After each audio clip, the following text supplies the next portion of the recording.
So এবার যদি আমরা মনে করেন এই যে এখানে নিউ এর উপর ক্লিক করলে দেখেন এখানে সাব মেনু বের হচ্ছে না, আমরাও চাচ্ছি যে এটার মধ্যে ক্লিক করলে সাব মেনু বের হবে।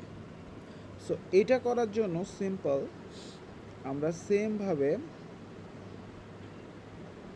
দেখেন এখানে যা আছে সব কপি করলাম, একই জিনিস ইউজ হবে, জাস্ট নামটা আমি চেঞ্জ করে দিচ্ছি। এখানে দিলাম sub menu one, suppose sub menu one. এখন এটার একটা আইডি দিতে হবে, সাপোজ মনে করেন স্মার্ট কোডার ইউটিউব, মনে করেন ইউটিউব। টাইটেল দিতে হবে, সো টাইটেলটা দিলাম হচ্ছে ইউটিউব, ওকে। আর ইউটিউবের লিঙ্ক দিতে হবে, সো আমি আমার এখান থেকে লিঙ্কটা দিয়ে দিচ্ছি সাপোজ।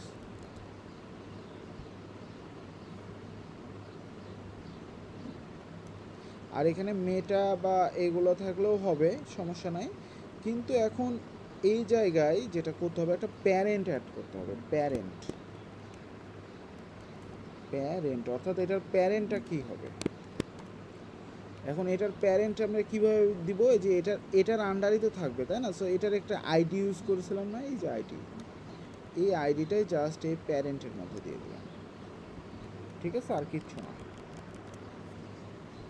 সো এখানে সাবমেনু ওয়ান, এখানে সাবমেনু ওয়ান করে দেন, ব্যাস। সো এবার যদি আমরা যাই এবং এখানে যাই এবং রিলোড দিই, এবার এখানে যান, এই যে দেখেন ইউটিউব, দেখছেন একটা মেনু বের হয়েছে ইউটিউব। সো এখানে যদি ক্লিক করেন, এই যে আমার ইউটিউব চ্যানেলে চলে আসছে। সো পারফেক্টলিভাবে আমরা তৈরি করতে পারতেছি। এভাবে আমরা চাইলে আরও তৈরি করতে পারি। এখানে সাপোজ ফেসবুক মনে করেন, সো সাব মেনু টু দিয়ে দিই, এটা টু, আর আইডি কি ফেসবুক, এখানে একটা ফেসবুকের আইডি দিয়ে দেন, সাপোজ